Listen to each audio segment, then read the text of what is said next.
Doctor को भगवान भी कहा जाता है। ये एक विश्वास का रिश्ता होता है। मगर कैसा हो अगर जीवन देने वाला ही मौत का शैतान बन जाए। जिसे अमृत समझे वही विष निकले। डॉक्टर अंशुमन बहुत ही काबिल था। जाने कितने ही लोग उसके इलाज से ठीक होकर उसे दुआएं देकर गए, मगर उस रात उसके सिर पर शैतान सवार हो गया था। ठहरो सिस्टर, ये क्या कर रही हो? नथिंग डॉक्टर, पेन किलर दे रही थी। सुबह तक इसे होश आ जाएगा और पुलिस भी आ जाएगी। फिर सबको पता चल ही जाएगा किस हैवान ने इसके साथ ये सब किया। नो, तुम जनरल वार्ड में जाओ, मैं इसे देख लेता हूँ। Okay doctor. हाँ विवेक, बोल। भैया, आपने काम कर दिया? नहीं, अभी नहीं। तो कब करोगे भैया? अगर वो होश में आ गई और उसने पुलिस को सब बता दिया ना, तो भैया प्लीज मुझे बचा लो भैया। सिर्फ 5 घंटे पहले की बात है। बिस्तर पर जिंदगी मौत से लड़ रही सौम्या विवेक से गाड़ी धीरे चलाने की जिद कर रही थी, पर विवेक गाड़ी की स्पीड बढ़ाता ही जा रहा था। बार बार बियर पीने की जिद कर रहा था। अरे बियर पीने से कुछ नहीं होता। अरे it's just like a cold drink. देखो, मैं अभी तक 3 पी चुका हूँ, कुछ भी नहीं हुआ ना। हुआ क्या कुछ? विवेक, मैं बच्ची नहीं हूँ। जरूरत से ज्यादा पियो तो बियर से भी नशा होता है। तुम बस गाड़ी धीरे चलाओ प्लीज, मुझे डर लग रहा है। अरे सुना नहीं क्या तुमने? डर के आगे जीत है। और वैसे भी आज कुछ अलग ही करने का मन है। अपने मन को अपने पास ही रखो और मुझे घर छोड़ दो। इस भरी बरसात में इतना अच्छा मौका नहीं छोड़ सकते हम सौम्या। आज तुम्हें मेरी भूख मिटानी ही होगी। विवेक, क्या कर रहे हो? विवेक, हाथ छोड़ो मेरा। तुम नशे में हो विवेक, छोड़ो।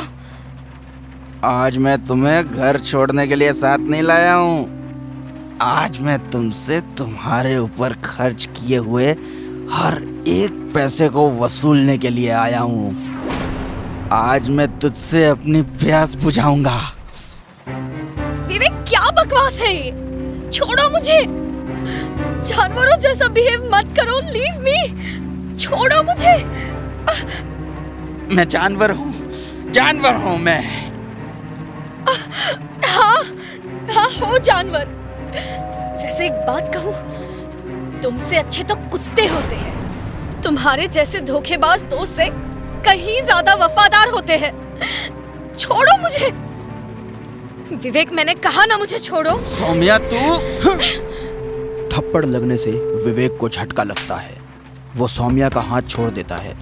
सौम्या बारिश में कार से उतरकर रोते हुए जाने लगती है। कार के अंदर बैठे विवेक का गुस्सा लगातार बढ़ रहा था। उसके दिमाग में जानवर और कुत्ते वाली बात गूंजती है। अपने आप से बात करता हुआ विवेक एक्सेलरेटर पर प्रेशर बढ़ा देता है और एक झटके से कार को गियर में डालकर सौम्या की ओर बढ़ा देता है। सौम्या को कार अपने पास आते दिखती है। वो पलटकर देखती है। कार उसे टक्कर मारकर हवा में उछाल देती है। सौम्या नीचे गिर जाती है। विवेक गाड़ी रोकता है और सड़क पर तड़पती सौम्या को देखने लगता है। विवेक ने गुस्से में आकर सौम्या पर गाड़ी चढ़ा दी और गाड़ी चढ़ाने के बाद खुद को पुलिस से बचाने के लिए अपने बड़े भाई के अस्पताल में ले आया। लेकिन वहां आकर जैसे ही उसे पता चला कि सौम्या बच जाएगी, बस उसी पल उसने अपने भाई को एक्सीडेंट का सारा सच बता दिया और उस पर दबाव बनाने लगा कि वो सौम्या को मार डाले। भैया प्लीज, आपको मम्मी पापा की कसम है भैया, प्लीज मार दो उसे, वरना पुलिस मुझे नहीं छोड़ेगी भैया। मार देता हूँ, लेकिन प्रॉमिस कर कि आज के बाद ऐसी हरकत तू किसी भी लड़की के साथ नहीं करेगा। प्रॉमिस भैया, गॉड प्रॉमिस, कभी ऐसा नहीं करूंगा। भाई के लिए तुम मुझे मार रहे हो, जबकि गलत तुम्हारे भाई ने किया है। वो भाई है मेरा। अंशुमन घबरा जाता है, लेकिन फिर वो हिम्मत करके सौम्या को इंजेक्शन लगा देता है। और इंजेक्शन के असर से सौम्या की सांसें रुकने लगती हैं और उसकी आंखों से आंसू आते हैं और वो मर जाती है।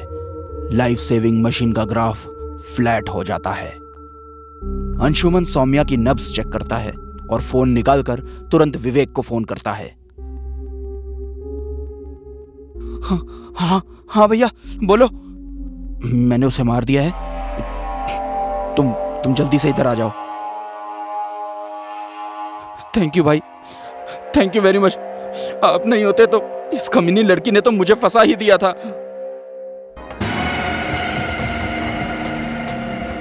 बस तो वाकई में गए हो। भाई ये क्या हो रहा है भाई? भाई ये क्या है? मौत बांटने वाले तुम दोनों भाइयों को अब मैं मौत के घाट उतारूंगी। जैसे ही सौम्या इशारा करती है, उस रूम में मौजूद इंजेक्शन, सीजर और नाइफ हवा में अपने आप उड़ने लगते हैं और तेजी से जाकर उन दोनों भाइयों के शरीर में धंस जाती है और दोनों वहीं पर मर जाते हैं। वार्ड की दीवारों पर खून ही खून बिखर जाता है। दोनों की लाशें दीवार पर टंग जाती हैं और सौम्या का शरीर वापस बेड पर गिर जाता है।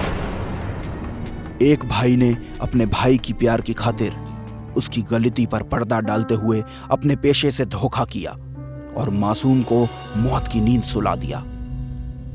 लेकिन कहते हैं ना, ईश्वर के घर में देर है अंधेर नहीं। उसने उसी लड़की के हाथों उन दोनों को मारकर इंसाफ कर दिया।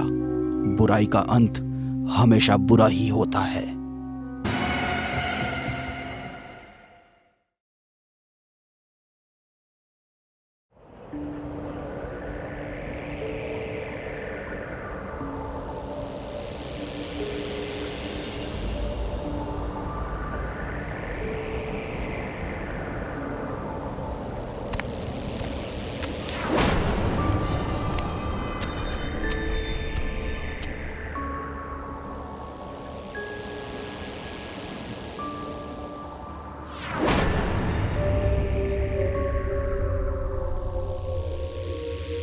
भाईजान, दुश्मन वहां उस पहाड़ी के पास है।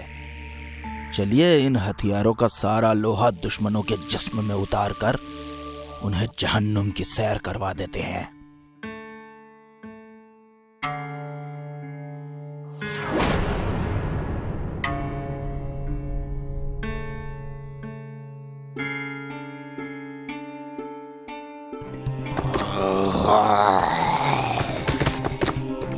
ये आवाज तुमने निकाली? नहीं भाईजान, हमने तो कोई आवाज नहीं निकाली।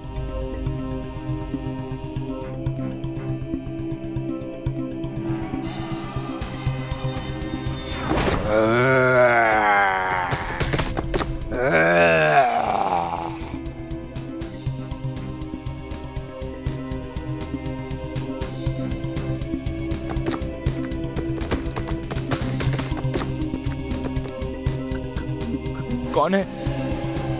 कौन है? सामने आओ, सामने आओ, नहीं तो गोली चला दूंगा।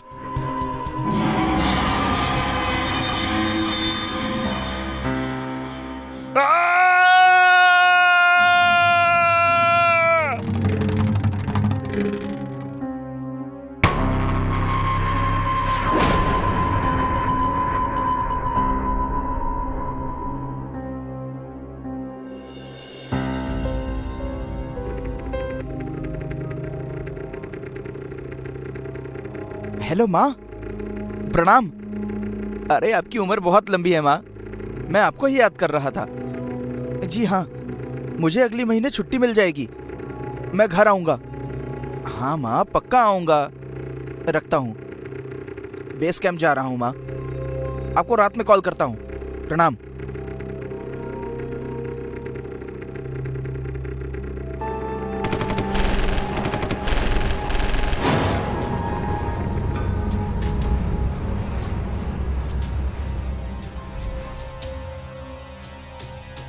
ओए, भारत माँ के बच्चे, छुपता कहाँ है? बाहर निकल, बाहर। हमने तो सुना था भारत माँ के फौजी बहुत बहादुर होते हैं, लेकिन तू तो डरपोक निकला, जो चूहे के जैसे बिल में छुपा है। बिल में हम लोग नहीं तुम लोग छुपते हो, इसलिए छुपकर पीछे से वार करते हो। अगर बहादुर होते तो सामने से वार करते। ऐसा है तो एक बार बाहर आ जा, फिर हम सामने से ही वार करेंगे। लगता है फौजी डर गया। मैं हिंदुस्तानी शेर हूं और शेर तुम जैसे गीदड़ों से नहीं डरता। अगर बाहर आ गया तो तुम लोगों को ढेर कर देगा। अबे फौजी बाहर आ तो सही, देखते हैं फिर कौन किसको ढेर करता है। और ये भाषण देना बंद कर, तू अकेला है और हम 3। तेरी मौत पक्की है। अगर बचना चाहता है तो अपनी जान की भीख मांग हमसे। चूजे की औलादों, हम भारत माँ के फौजी हैं। तुम जैसे आतंकवादी 3 हो या 300, हम किसी से नहीं डरते।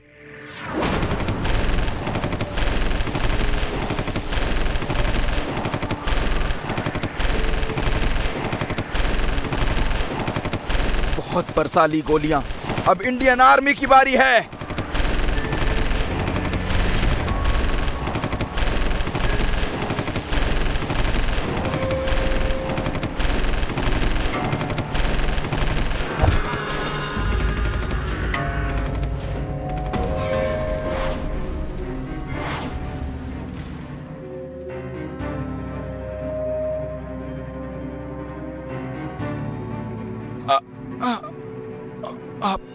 आप कौन और यहाँ क्या कर रहे हैं? बेटा, मेरा नाम मकसूद है। ये मेरा ही घर है। झूठ! ये घर तो कब से खाली पड़ा है और यहाँ कोई नहीं रहता। आपने सही कहा बेटा, ये घर कई सालों से खाली पड़ा था क्योंकि हम घर छोड़कर जा चुके थे, लेकिन अब मैं वापस आ गया हूँ। अपनी आईडी दिखाइए।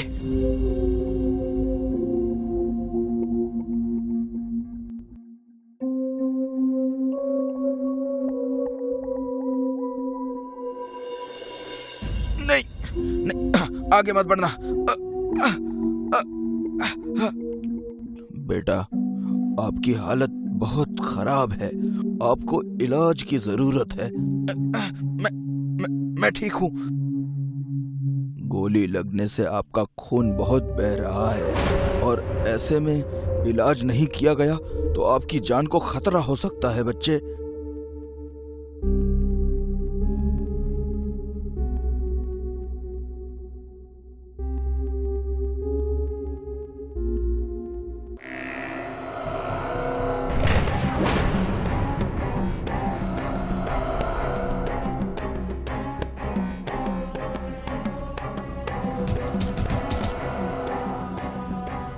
रुक जाओ, इसे गोली लगी है, इसे मत मारो। चुप कर बुड्ढे, तेरे जैसे लोगों की वजह से हम कश्मीर को हासिल नहीं कर पा रहे हैं। हमारी कौम का नाम बदनाम करने वाले, तेरा नाम क्या है? मकसूद। अब चुपचाप यहीं बैठा रहे, वरना फौजी से पहले तू जान से जाएगा। और फौजी, सुना है हिंदुस्तानी सेना हम लोगों का खात्मा करने की तैयारी में है। बता, तुम्हारा प्लान क्या है? क्यों? मरने से डर लग रहा है, इसलिए प्लान जानना चाहता है? मरने का डर हमें नहीं, तुझे होगा फौजी। अब जल्दी से बोल, तुम्हारा प्लान क्या है? नहीं तो तुम्हारे शरीर में छेद ही छेद कर देंगे। मारना है तो मार दो, लेकिन मैं कुछ नहीं बताने वाला तुम्हें। देश के साथ गद्दारी करना तुम्हारे देश में होता होगा, हमारे देश की आर्मी में नहीं। तू जो चाहे बोल ले फौजी, बताना तो तुझे पड़ेगा। चाहे तू इसे गद्दारी बोल या अपनी जान की कीमत। बता, क्या प्लान है तुम्हारा? कहा ना, मरूंगा तो मर जाऊंगा, मगर देश से गद्दारी नहीं करूंगा। तू ऐसे नहीं तो ऐसे मानेगा।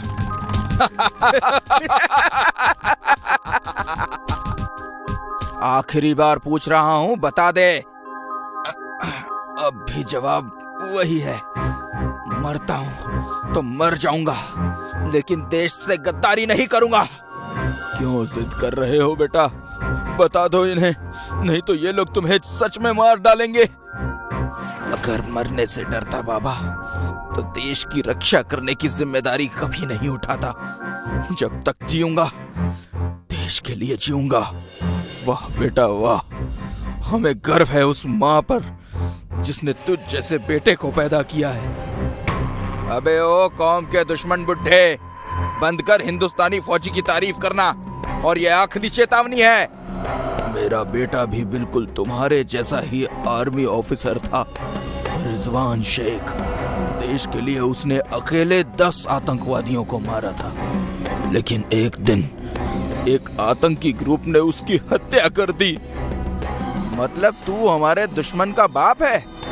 दुश्मन हम नहीं तुम हो, जो हमारे देश हिंदुस्तान को खत्म करने का सपना देखते हो। लेकिन जब तक हम जैसे देशभक्त इस जमीन पर हैं, तुम जैसे लोग हिंदुस्तान की शांति कभी भंग नहीं कर पाओगे। लगता है बुढ़ा पागल है।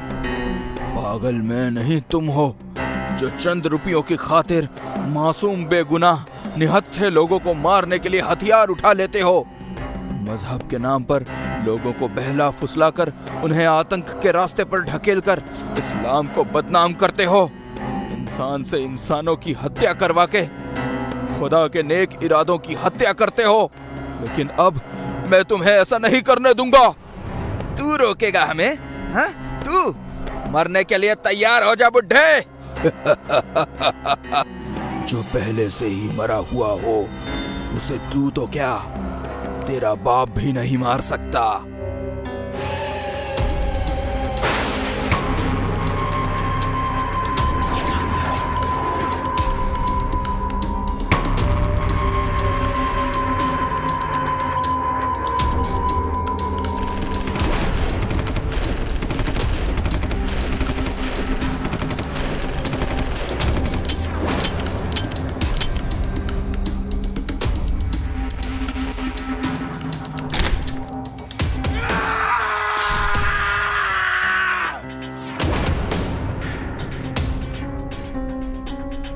देश का ख्याल रखना।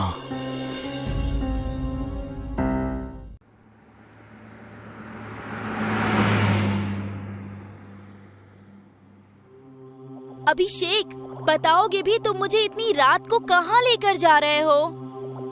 एक सरप्राइज गिफ्ट है तुम्हारे लिए, वही देने ले जा रहा हूँ। Surprise gift? अरे वो तो तुम मुझे घर पर भी दे सकते थे। हर गिफ्ट घर पर लाकर नहीं दिया जा सकता मेरी जान।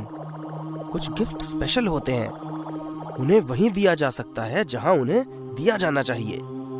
पर ऐसा भी क्या गिफ्ट है अभिषेक? मुझे नींद आ रही है। विश्वास करो मेरा, जब तुम वो गिफ्ट देखोगी ना तो तुम्हारी नींद छूमंतर हो जाएगी। चलिए देखते हैं, मेरी नींद छूमंतर होती है या मैं तुम्हारी नींद छूमंतर करती हूँ।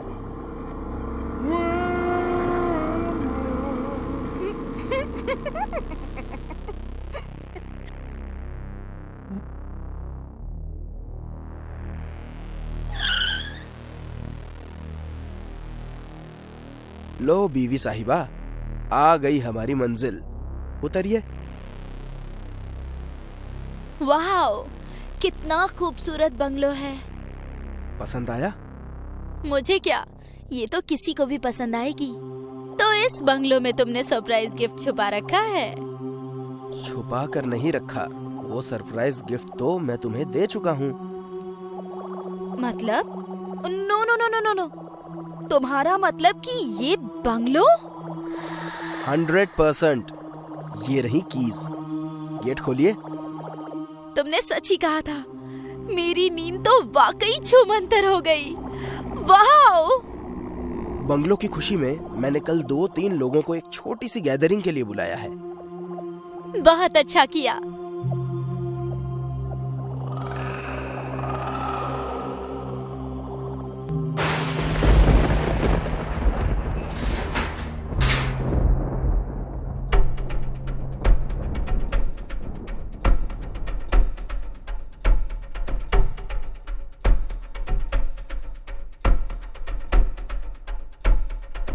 अभिषेक, काफी देर हो गई है, अभी तक तो कोई नहीं आया। हो सकता है खराब मौसम की वजह से लोगों ने मन बदल लिया हो। वैसे शहर से थोड़ी दूर भी तो है ये जगह। ये मौसम बदल जाए चाहे लोग बदल जाए, हम तो हम है सनम, ऐसे कैसे बदल जाएं? हाय खुशबू जी, चलिए कोई तो आया। वेलकम। प्रीति, ये खुशबू जी हैं। 2 बंगलो छोड़ के तीसरा बंगलो इन्हीं का है, और ये बंगलो मैंने इन्हीं से खरीदा है। इस बंगलो की नई और खूबसूरत मालकिन को बहुत बहुत बधाई। इतनी सुंदर बधाई के लिए thank you so much. Abhishek, I think अब और कोई नहीं आएगा, हमें केक काट लेना चाहिए। चलिए। चलो। ये लाइट्स को क्या हो रहा है? डोंट वरी, कभी कभी हो जाता है, वायरिंग चेंज करवा लेना। भोला, मेरा मोबाइल बाथरूम में रखा है, जल्दी लेकर आओ। उसमें इलेक्ट्रिशियन का नंबर है, अभी कॉल करती हूँ।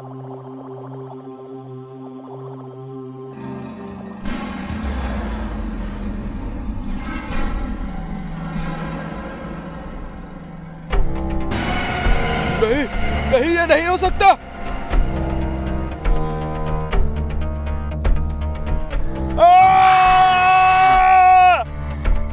ये भोला अब तक आया क्यों नहीं?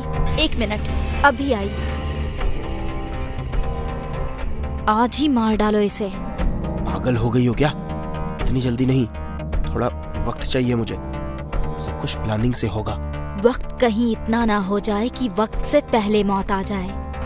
भोला, भोला, कहाँ हो तुम? भोला, भोला कहाँ हो तुम? कहाँ चला गया ये? भोला, भोला, कहाँ हो तुम?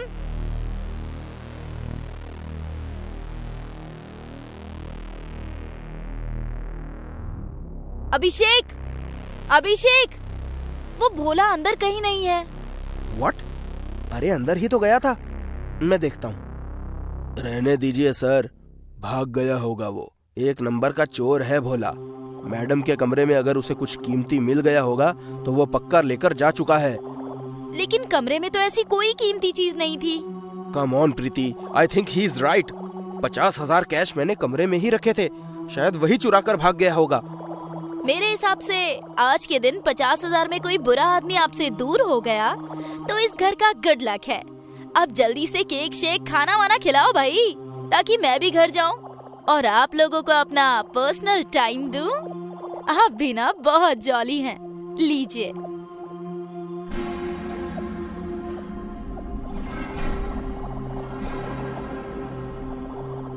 प्रीति, मुझे ऑफिस का कुछ काम है, मैं हॉल में बैठकर कर लूंगा, तुम सो जाओ। ओके।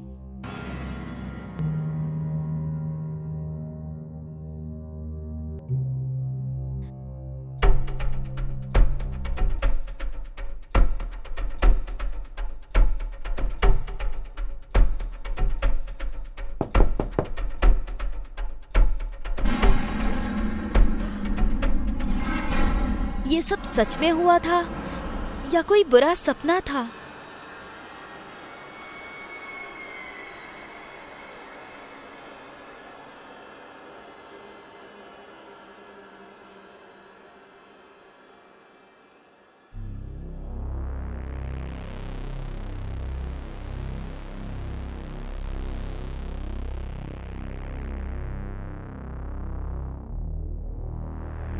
अभिषेक, तुम यहाँ?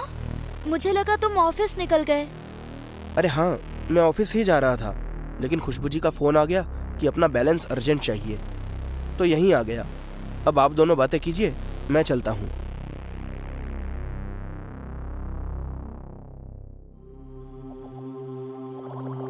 खुशबू जी, मुझे आपसे कुछ पूछना था।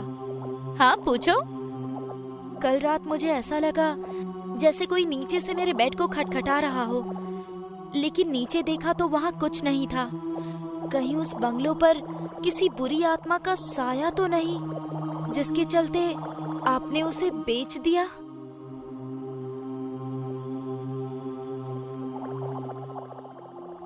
बुरी आत्मा? मुझे विश्वास नहीं होता प्रीति। इस नए जमाने में भी तुम ऐसी दकियानुसी बातों पर विश्वास करती हो? बिलीव मी, तुम्हें वहाँ कोई वहम हुआ होगा। ऐसा कुछ नहीं है। मैं तो बरसों वहाँ रही हूँ और मैंने उस बंगलो को इसलिए बेचा क्योंकि मैं दो बंगलों का मेंटेनेंस हैंडल नहीं कर पा रही थी। यू नो ना, मेरे हस्बैंड के मिसिंग हो जाने के बाद मैं फाइनेंशियली बहुत ज्यादा टूट गई थी। पुलिस ने भी गिव अप कर दिया है। कहते हैं कि शायद वो अब इस दुनिया में नहीं है। ओह, आई एम सॉरी। कोई बात नहीं, मैं चाय लाती हूँ। चाय फिर कभी, अभी चलती हूँ।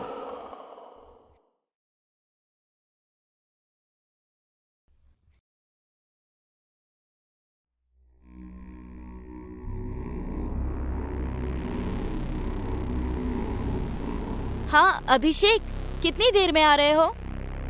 सॉरी यार, मुझे एक क्लाइंट को लेने शहर से बाहर जाना है तो थोड़ा लेट हो जाएगा। तुम सो जाना। क्या अभिषेक, कितने प्यार से खाना बनाया था कि साथ खाएंगे। आई नो बाबा, लेकिन काम तो काम है। मैं सोनू को घर भेज दूंगा। बाय।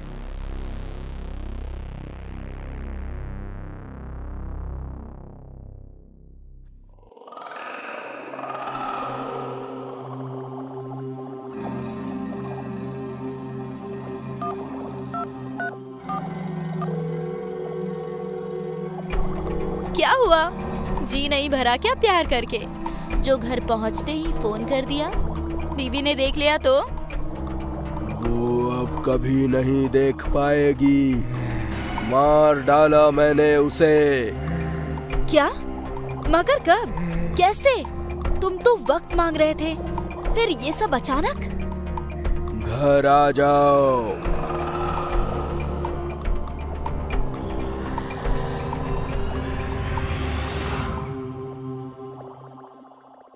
सोनू, सोनू, जल्दी आओ सोनू।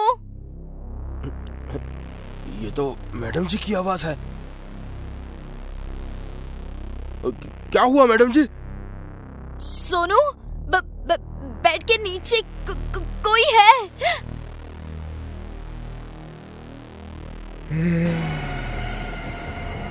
नहीं, ये नहीं हो सकता। क्या हुआ सोनू? क्या नहीं हो सकता? मैडम, वो वापस आ गया है मैडम। वो कौन?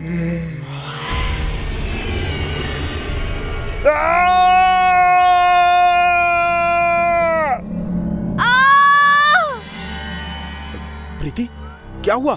प्रीति, क्या हुआ? अभिषेक, थैंक गॉड तुम आ गए। बेड के नीचे भूत है।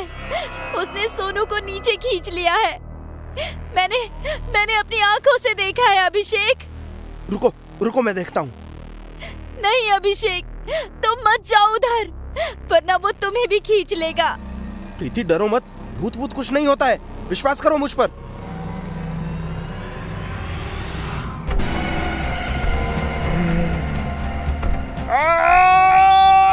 प्रीति, बचाओ मुझे, बचाओ! अभिषेक, अभिषेक!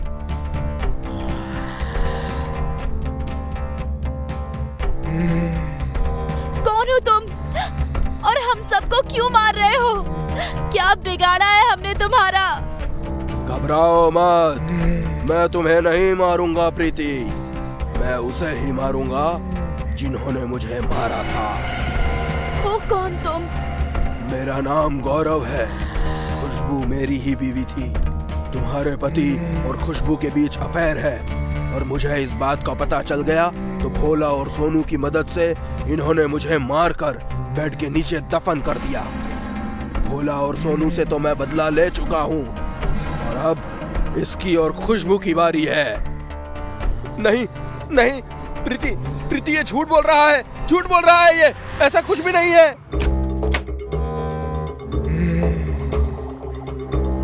अभिषेक, तुम इसके साथ? तुमने तो कहा था कि तुमने इसे मार दिया है।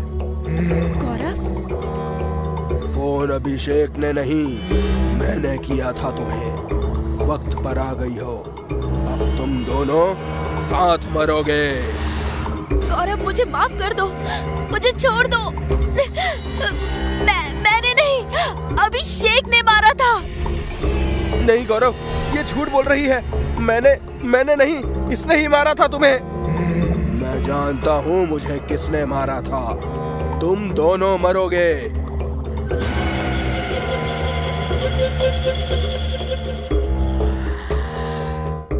तुम घबराना नहीं प्रीति, सब सीसीटीवी कैमरा में रिकॉर्ड हो गया है। तुम्हें कुछ नहीं होगा। चलता हूँ।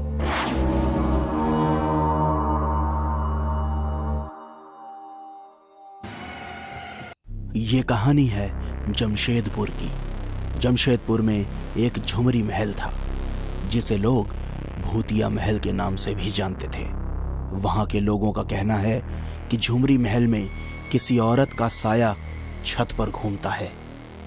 यहां तक कि लोगों को चिल्लाने की आवाज भी आती है, जिस वजह से लोग 8 बजे के बाद झुमरिया महल के आसपास भी नहीं जाते थे। फिर कुछ सालों बाद झुमरिया महल में एक घटना घटी। 3 लोग अपनी कार से जा रहे थे, पिंटू, राजू और रानी। ये लोग अपना रास्ता भटक गए। पिछले 1 घंटे से सही रास्ता ढूंढ रहे थे। रात होती ही जा रही थी। तभी राजू की गाड़ी को झटका लगा और झुमरी महल के सामने आकर गाड़ी रुक गई। गाड़ी बंद हो गई। क्या यार, पूरा प्लान चौपट कर दिया। वाओ, देखो क्या महल है। मैं तो बोलती हूँ इसी महल में रुक जाते हैं।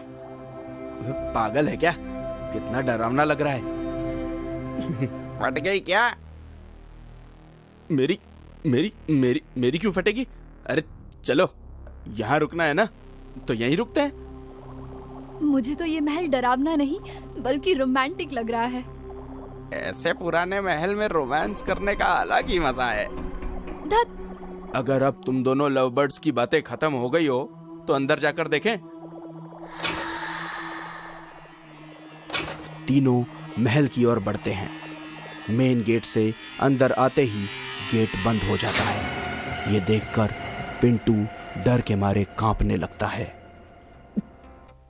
तुम लोग अंदर जाओ, मैं थोड़ी देर में आता हूँ। ये तेरा ससुराल नहीं है, ऐसे अकेले कहाँ जा रहा है? सुसु करने। वहां भी साथ आओगे क्या? जा जा। राजू और रानी एक कपल थे जिनकी बहुत जल्द शादी होने वाली थी। पिंटू दोनों का क्लोज फ्रेंड था। पिंटू झाड़ियों के बीच चला गया पेशाब करने। तभी उसका ध्यान सामने की ओर गया। तभी उसे दिखाई दिया कि एक परछाई छत पर घूम रही थी। अब उसका डर और बढ़ गया। वो दौड़ते हुए अपने दोस्तों के पास गया। यहाँ महल के अंदर राजू और रानी मेन हॉल में पहुंच चुके थे। उन्हें दिखाई देता है कि पिंटू पहले से सोफे पर बैठा है। अबे कमीने, तूने तो हमें डरा ही दिया। इतनी जल्दी अंदर कैसे आ गया? पिंटू कुछ नहीं बोलता है, वो वहीं बैठा रहता है। राजू और रानी महल की सीढ़ियां चढ़ने लगे और उन्हें बिल्कुल भी अंदाजा नहीं था कि जो सोफे पे बैठा है वो पिंटू नहीं बल्कि कोई और है। सोफे पर बैठा पिंटू उन दोनों को घूरता जा रहा था। रानी, एक किस तो दे। हाथ छोड़, कोई देख लेगा। यार, यहाँ कौन देखेगा? भूल मत, यहाँ पिंटू भी है। किस विश शादी के बाद। यार, कम से कम एक हक तो दे। रानी राजू को गले लगाती है। रानी की नजर पिंटू पे जाती है। पिंटू रानी को डरावनी नजरों से देख रहा था। पिंटू की आंखें लाल हो चुकी थी। रानी जोर जोर से चिल्लाने लगी। क्या हुआ रानी? रानी पिंटू की तरफ इशारा करती है। राजू उस तरफ देखता है पर वहां कोई नहीं होता। राजू पीछे मुड़ता है तो रानी भी गायब हो गई होती है। रानी, रानी! राजू यहाँ वहां रानी को ढूंढ रहा है और ढूंढते हुए छत की ओर बढ़ता है।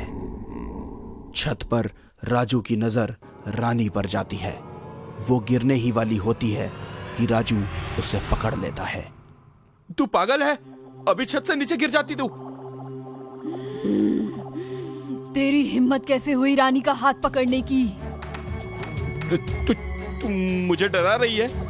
रानी के शरीर में झुमरिया महल की रानी घुस गई थी। हाथ छोड़ मेरा। नहीं तो क्या करेगी, बोलना। मुझे डरा रही है आवाज बदल के?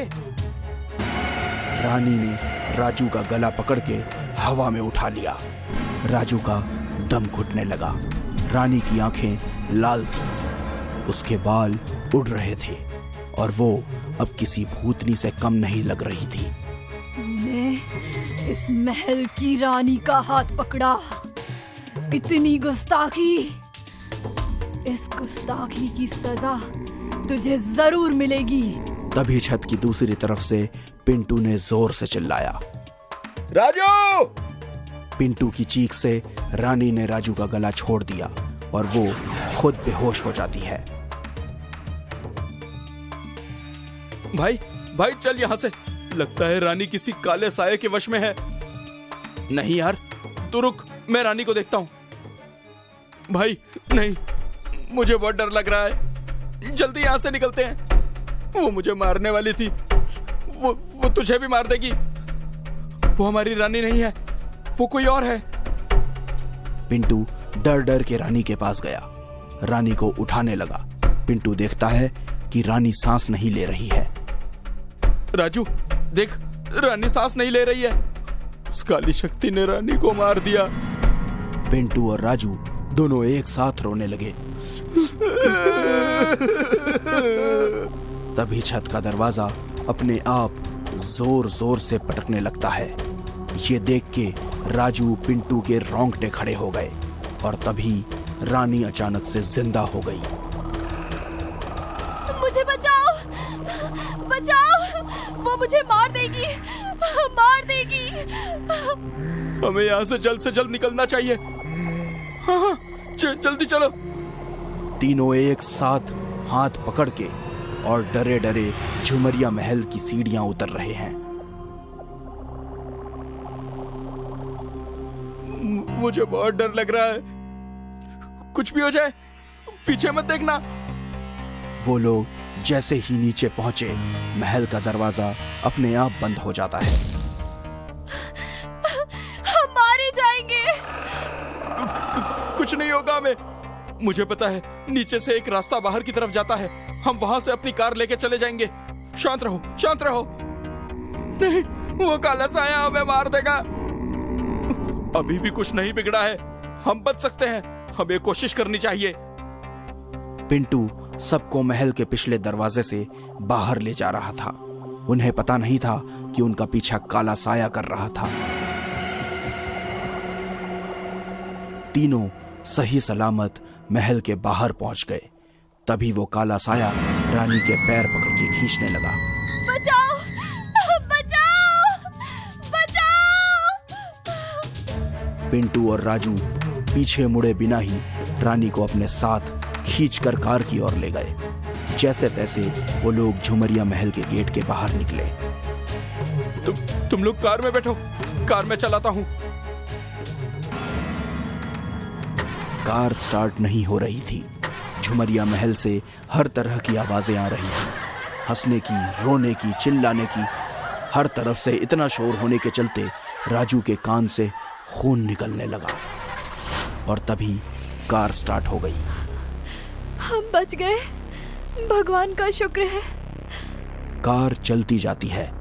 कार के साइड मिरर में दिखाई देता है महल के झाड़ियों में पिंटू की लाश पड़ी होती है।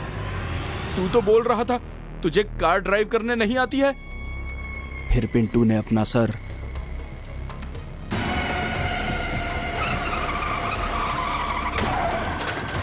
अगले दिन झुमरिया महल के पास कार एक्सीडेंट में 2 लोगों की मौत।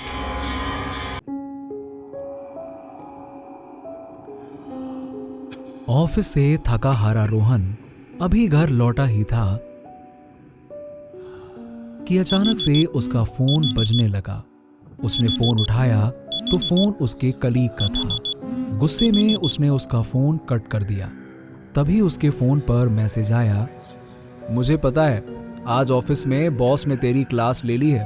तुझे जल्द ही चैनल के लिए एक खास रिपोर्ट बनानी है, मेरे पास एक ऐसी खबर है कि तू खुश हो जाएगा। जल्दी से मेरे घर पहुंच। रोहन ने दियान के बुलाने पर तुरंत अपनी बाइक उठाई और दियान के घर पहुंच गया। वहां पर गया तो दियान ड्रिंक्स और स्नैक्स लेकर रोहन का इंतजार ही कर रहा था। दियान ने एक ड्रिंक रोहन की ओर बढ़ा दी और फिर अपना लैपटॉप रोहन की ओर आगे करके बोला, ये देख भाई, तेरे मतलब की चीज है, देख देख। ये क्या है? इसमें तो किसी घाट के बारे में जिक्र है। अबे ये कोई ऐसा वैसा घाट नहीं है, बल्कि ये गिर गर्दन घाट है। गिर गर्दन घाट? अरे वहां तो कहते हैं कि किसी प्रेत का साया है। हर अमावस्या वहां पर कोई ना कोई हादसा जरूर होता है ना? हाँ, होता तो है वहां पे हादसा। और आज अमावस्या की ही रात है। क्यों ना हम दोनों वहां चलकर सच्चाई का पता लगाएं। हमारे पास एक अच्छी खासी स्टोरी भी क्रिएट हो जाएगी। क्या बोलता है? अबे पागल है क्या? स्टोरी के चक्कर में हमारी स्टोरी बन जाएगी। अबे खुद से मौत के मुंह में जाना चाहता है? अबे साले, तुझे क्या लगता है ये सब सच है? अबे बकवास है यार। मुझे तो लगता है कि वहां पर एक्सीडेंट लापरवाही के कारण होते होंगे। हम लोग तो सावधानी से उस घाट को लाइव पार करके दिखाएंगे। बस लोगों के मन से उस घाट को लेकर जो भी संशय है हम उसे दूर कर देंगे। क्या बोलता है? अबे चलना है यार, इतना क्या सोच रहा है? चल चल। रोहन के बार बार मना करने के बावजूद दियान नहीं माना और उसे अपने साथ लेकर गिर गर्दन घाट के लिए निकल गया। वो लोग जब घाट पहुंचे तो पूरी सड़क पर सन्नाटा पसरा हुआ था। दूर कुत्तों के रोने की आवाज आ रही थी। उन लोगों ने घाट के आसपास के नजारे को ध्यान से देखने के लिए कार एक पेड़ के नीचे रोकी। जैसे ही वो लोग कार से नीचे उतरे, ढेर सारे चमगादड़ उनके आसपास उड़कर हवा में कहीं गायब हो गए। ये देख दोनों को थोड़ा डर सा लगने लगा। घाट की शुरुआत में ही एक भैरव जी का मंदिर था, जिसमें एक अघोरी साधना कर रहा था। जैसे ही उसे चमगादड़ के फड़फड़ाने की आवाज आई, उसने पलटकर देखा। अभम अभम, चले जाओ यहाँ से आगे मत जाना। चले जाओ यहाँ से। इस रास्ते पर आज मौत अपने शिकार का इंतजार करती है। अब हम चले जाओ, चले जाओ। कहते हुए वो अघोरी जैसे ही उनके पास आया,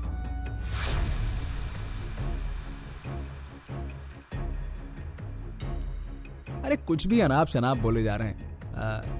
रोहन, वो देखो, वो इस घाट के ऊपरी छोर पर कुछ लोग नजर आ रहे हैं। देखो।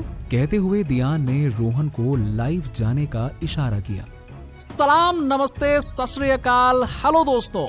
आज रात आपका होस्ट और दोस्त रोहन आपके लिए कुछ खास लेकर आया है। तो आज की इस खास वीडियो के कारण आपकी रात तो बहुत ही एडवेंचरस होने वाली है। तो लेडीज एंड जेंटलमैन, आपके सस्पेंस को खत्म करते हुए मैं बता रहा हूँ कि हम लोग गिर गर्दन घाट आए हुए हैं। और आज की यह वीडियो इसलिए खास है क्योंकि आज है नो मून नाइट। जी हाँ, बिल्कुल सही सुना आपने, यानी कि अमावस्या की रात। और कहा जाता है कि यहाँ पर पैरानॉर्मल एक्टिविटी होती है। तो आज आप लोग मेरे साथ उसे पैरानॉर्मल एक्टिविटी का सच जानेंगे और हम सच जान कर रहेंगे दोस्तों। तो आइए दोस्तों मेरे साथ और हम लोग चलते हैं गिर गर्दन घाट के सफर पर। रोहन कैमरा ऑन करता है और दोनों गाड़ी में बैठकर घाट की चढ़ाई शुरू कर देते हैं। रोहन, तुम्हें क्या लगता है कि हमें यहाँ सच में कोई पैरानॉर्मल एक्टिविटी देखने को मिलेगी? अब यार ये तो वक्त ही बताएगा। देखिए दोस्तों, घाट के ऊपरी हिस्से में कुछ लोग हमारा इंतजार कर रहे हैं। हम लोग बस कुछ ही पलों में उनके पास होंगे और आप लोगों की तरह हम भी जानने को बेकरार हैं कि आखिरकार वहाँ पे कौन खड़ा है। बने रहिएगा मेरे साथ, कहीं जाइएगा मत। हम सब कुछ आज जानेंगे इस लाइव वीडियो में। और जब तक हम लोग वहां पहुंचे दोस्तों, फटाफट आप लोग इस वीडियो को लाइक और शेयर कर दीजिएगा ताकि ज्यादा से ज्यादा लोग हमारे इस एडवेंचर का हिस्सा बन सके। ए भाई देखो वहां कौन है, देखो देखो। दोनों उन लोगों पर अपना कैमरा फोकस करते हुए आगे बढ़ रहे थे। उधर ऑफिस के कंट्रोल रूम में उन दोनों का बॉस बहुत गुस्सा हो रहा था। अबे यार, ये दोनों बेवकूफ मेरा चैनल बंद करवा के रहेंगे। अरे क्या नजर आ रहा है वहाँ? कुछ भी तो नहीं है। पता नहीं ये लोग क्या दिखाने की कोशिश कर रहे हैं। सुदीप, यहाँ कंट्रोल पैनल से इन लोगों का लाइव रोक दो। बॉस के कहने पर सुदीप लाइव रोकने की कोशिश कर रहा था, मगर वो नाकामयाब हो गया। सर, लगता है कंट्रोल पैनल में कोई खराबी आ गई है। ये लाइव रुक नहीं रहा है। What the hell is going here? Go and call the engineer. दूसरी तरफ रोहन और दियान कार से आगे बढ़ रहे थे। थोड़ा सा ऊपर चढ़े ही थे कि कार का टेम्परेचर बहुत डाउन हो गया। दोनों ठंड से कांप रहे थे। यार दियान, ये अचानक से ठंड क्यों बढ़ गई? ओह, मैंने सुना है कि आसपास कोई नेगेटिव एनर्जी हो तो ठंड बढ़ जाती है। हाँ, ठंड तो है, लेकिन प्लीज यार रोहन, बकवास मत करो। मौसम ठंड का है तो ठंड तो लगेगी ना। तभी कार की डिग्गी पर कुछ गिरने की आवाज आई। दियान ने अपनी कार का बैक व्यू मिरर एडजस्ट किया तो डिग्गी पर एक अजीब सा इंसान बैठा हुआ था। दियान उसे देखकर डर गया। वो रोहन को इशारे से उसकी ओर कैमरा करने के लिए कह रहा था, मगर रोहन तो वहां पर था ही नहीं। रोहन, तुम कहां चले गए? रोहन, रोहन! दियान डरते हुए कार से नीचे उतरकर रोहन को आवाज दे रहा था। तभी उसका फोन बजा। फोन उसके बॉस का था। अरे ये सब क्या बकवास लगा रखी तुमने? अभी अपना लाइव बंद करो। सर, आपको बकवास लग रहा है, मगर यहाँ रोहन गायब हो गया है। अभी आपने देखा लाइव में कि वो मेरे साथ था, मगर अचानक से कहीं चला गया, कहीं गायब हो गया वो। अच्छा, गायब हो गया? क्या तुमने ज्यादा पी ली है क्या? अरे रोहन वहीं कार में बैठा हुआ है और तुम उसे रिकॉर्ड कर रहे हो। लाइव में साफ नजर आ रहा है। ये क्या लगा रखा है? बॉस के बोलने पर दियान ने तुरंत कार की तरफ देखा तो साइड की सीट पर रोहन बैठा मुस्कुरा रहा था। उसने कैमरे में से रोहन को देखा तो वहां पर वो अजीब सा इंसान बैठा हुआ नजर आ रहा था। काली चोंगा पहने हुए उस शख्स की आंखें लाल चमक रही थी। दियान को कुछ भी समझ नहीं आ रहा था कि ये सब क्या हो रहा है। तभी उसको आसपास के वातावरण से अजीबोगरीब आवाज आने लगी। ऐसा लग रहा था कि हवाएं भी उसे कुछ कहने की कोशिश कर रही हैं। वो ठंड में भी पसीना पसीना हो रहा था। उसने ऊपर की तरफ देखा जहां पर कुछ लोग खड़े हुए थे। अब वहां कुछ भी नहीं था। ये सब कैसे हो गया? कुछ समझ नहीं आ रहा है। हे भगवान, हे भगवान! वो अपना सर पकड़कर जमीन पर बैठ गया। तभी रोहन कार से बाहर निकला और मुस्कुराते हुए बोला, क्या हुआ? डर गए क्या? अरे मगर डरना मत। नहीं नहीं नहीं, डरना नहीं। अरे भूत वूत कुछ नहीं होता है। अरे ये तो एक छलावा होता है। कहते हुए रोहन फिर से उसी साए में बदल गया। ये देख दियान की चीख निकल गई। जैसे ही वो चीखा, ढेर सारे चमगादड़ उड़ते हुए वहां पर आ गए। उन सबकी भी आंखें लाल थी। अजीब तरह से चीखते हुए वो सभी चमगादड़ सायों में बदल गए। सभी दियान के आसपास उड़ रहे थे। उस काले चोंगे वाले साए ने आगे बढ़कर दियान का हाथ पकड़ लिया। दियान अपना हाथ उससे छुड़ाकर डरते हुए तेजी से भागने लगा तो वो भागते भागते किसी चीज से टकराकर जमीन पर गिर गया। जैसे ही उसने उस चीज को देखा, उसके होश उड़ गए। वो रोहन की लाश थी। उसे अब भी कुछ समझ नहीं आ रहा था। उसका कैमरा कुछ और दिखा रहा था और उसकी आंखें कुछ और। दियान भागते हुए अपनी गाड़ी के पास पहुंचा और कार में बैठकर वहां से भागने की कोशिश कर रहा था। उसने तेजी से वहां से भागने के लिए कार बहुत स्पीड में चालू की, मगर वो वहां से आगे बढ़ ही नहीं पा रहा था। वो बार बार गाड़ी को रेस दे रहा था, मगर कुछ भी नहीं हो पा रहा था। तभी अचानक एक झटके से गाड़ी चलने लगी और गाड़ी पर से उसका कंट्रोल खत्म हो गया। गाड़ी जाकर सीधा खाई में गिर गई। अगले दिन जब गाड़ी टो करके निकाली गई तो गाड़ी के अंदर से रोहन और दियान दोनों की ही लाश थी। दियान और रोहन गिर गर्दन घाट का राज उठाने के लिए गए थे, मगर खुद ही राज बनकर रह गए। कार में से जो कैमरा बरामद हुआ उसमें उस समय की घटना की जो लाइव वीडियो थी वो देखकर हर कोई हैरान था। न्यूज कंपनी ने रातों रात बहुत पैसा कमाया था, क्योंकि इन लोगों का वो लाइव वीडियो तो नहीं बल्कि कैमरे में दर्ज उस घटना की वीडियो को बहुत से लोगों ने देखा, और ये उस साल का सबसे वायरल वीडियो था। हे सुनो, कान इधर लाओ। यदि गिर गर्दन घाट में आप भी अपना कोई वीडियो वायरल करना चाहते हैं, आ जाओ, इंतजार है आपका।